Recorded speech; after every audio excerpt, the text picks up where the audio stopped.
Tara worked the late shift at a rundown diner, barely making enough to survive. After mopping the greasy floors, she took out the trash like she did every night. But tonight was different. There was a body slumped against the dumpster, covered in vomit and reeking of alcohol. She gasped, thinking he was dead. She crept closer, heart pounding. The man groaned and tried to sit up. His suit, though filthy, was clearly expensive. His shoes were Italian leather, ruined by garbage juice. "Are you okay?" she asked cautiously. He looked at her with bloodshot eyes and whispered, "I don't know where I am." Despite the stench and danger, Tara couldn't walk away. She dragged him into the alley's corner and gave him water from her bottle. "You need help," she said. "What's your name?" He blinked slowly. "Leo," he mumbled before passing out. The next morning, Tara debated calling the police but hesitated. Cops in her area weren't gentle, especially with the drunk and vulnerable. She checked his coat for ID and found a wallet that nearly made her drop it. Inside were platinum cards, a driver's license with the name Leonardo Vance, and a photo of him shaking hands with powerful-looking people. "Why is a millionaire passed out in trash?" she whispered. She Googled his name on her cracked phone and was stunned. He was the CEO of a global luxury brand, recently declared missing by tabloids. Tara stared at the sleeping man in disbelief. She didn't know whether to take him to the hospital, the police, or just walk away.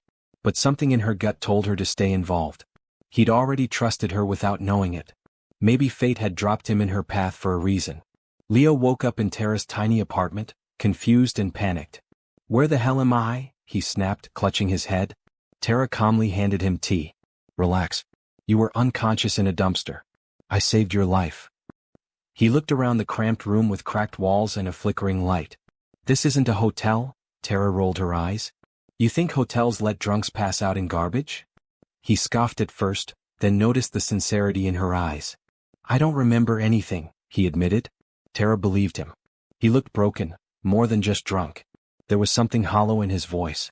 She didn't know what had brought him to that point, but she had a feeling it wasn't just booze. Leo refused to call his staff or family. "They'll just drag me back into hell," he muttered. Tara didn't press.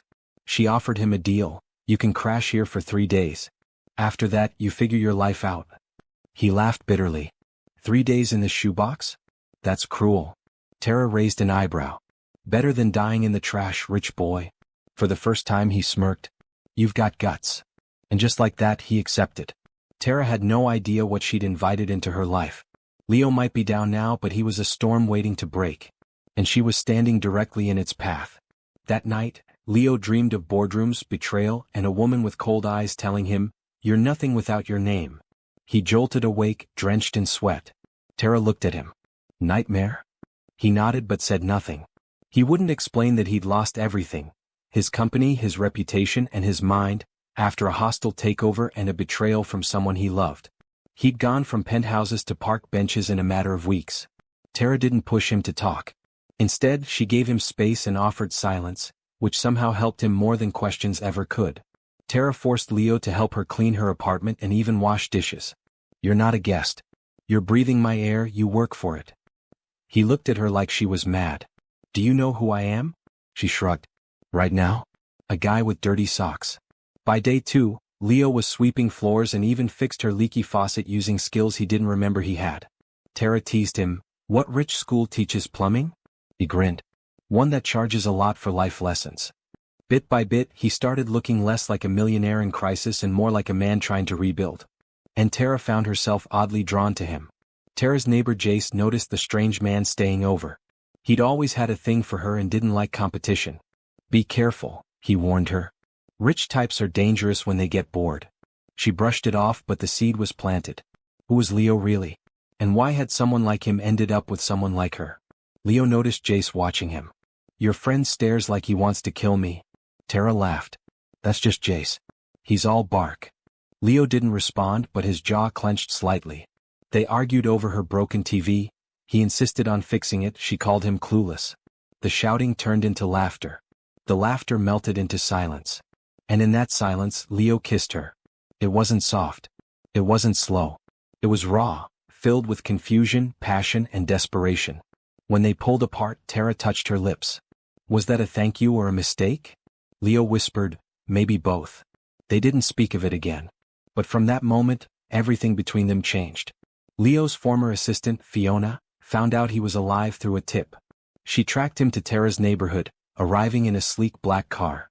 She knocked on the door wearing sunglasses and venom. "Come back, Leo. Or I go public with what I know." Tara watched the exchange from inside, heart sinking. Leo didn't budge. "Tell the world.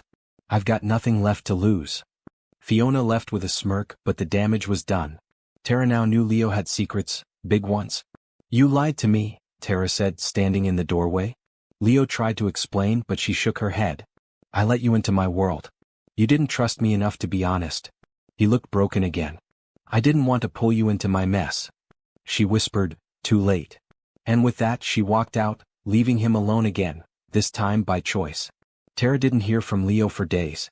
She expected to forget him easily, but his absence echoed louder than his presence ever did. She returned to her routine, but every alley, every street corner reminded her of him slumped in the trash that first night. Leo meanwhile was spiraling again. He checked into a cheap motel surrounded by bottles and memories. His reflection in the mirror mocked him, once a giant, now reduced to a regret. He nearly picked up the phone to call Tara, but pride stopped him. On the fifth night he stumbled back to the diner where it all began. Tara wasn't working, but he left a napkin note for her with only 3 words, "Still breathing." Barely. Tara found the note after her shift and froze. Her heart clenched. She'd been furious, yes, but she hadn't wanted him gone completely. Maybe she cared more than she thought. She called the number scribbled on the back. Leo answered on the first ring. "I didn't think you'd call," he whispered. Tara exhaled slowly. "Meet me tomorrow. Sober." He agreed without hesitation. They met at the park. No drama. No yelling. Just 2 broken people sitting in silence. "You don't owe me anything," Leo said. "But I owe you everything." Tara replied softly, "Then prove it. Do something with the life I helped save." Leo returned to the world, not as a CEO but as a man with a plan. He decided to rebuild his brand from scratch, without the board, without his enemies. Tara didn't believe it until he showed her sketches, budgets, and mock-ups. "Where did you get the money?" she asked. "Sold my watch and a painting. Had a few secrets stashed," he smirked. It wasn't the billionaire comeback people expected, but it was something. Tara helped where she could, offering ideas and honest feedback. "You're brilliant," Leo said one night. "No," she replied. "I'm just not afraid to tell you when your design sucks." Just when things were rising, Leo's former business partner sabotaged a deal he'd set up. Investors pulled out. Leo felt the pressure close in again. "They want me ruined," he growled. "They think I'll crawl back." Tara sat him down. "You don't need them. You've got something better now. You've got hunger. And you've got me." Those words lit something inside him. Not arrogance. Purpose. That night he tore up the old plans and started new ones. "Let them watch me rebuild from the ground," he said. "I'll make them regret leaving me in the trash." Jace, still jealous, saw Leo's name returning to whispers in the business world. One night he cornered Tara. "You think he's gonna stick around when he's back on top? You're just a phase." She shoved him off. "Maybe. But he never treated me like trash. You just hid your bitterness behind fake concern." Jace didn't take it well. He made a call to someone from Leo's past. Within days, Leo's face was plastered across gossip blogs again, this time with a headline accusing him of using a poor girl for image rehab. Tara broke down after reading the articles. "They're calling me a prop," she whispered, tears falling.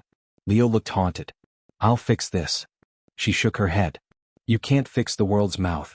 Leo, frustrated and furious, went live on a social platform. "I owe my life to a woman they're calling nothing. If she's nothing, then I'm less than that. She didn't need me, I needed her." The video went viral.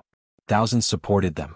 But the damage lingered, and Tara wasn't sure she wanted this kind of spotlight again. One morning Leo disappeared. His phone was off. No note. Just gone. Tara searched for hours, then days. She feared the worst, relapse or worse, escape. But Leo wasn't gone forever. He was in a remote cabin trying to clear his head. "I'm building something for her," he told himself. "Something real. Something she deserves." He returned a week later, beard grown, eyes sharper. Tara slapped him and hugged him all in one motion. "Don't ever disappear on me again." Leo's brand finally got a chance to shine. A viral video, a surprise endorsement, and a clever marketing move launched his small line into overnight demand. He didn't credit himself, he credited Tara's design idea.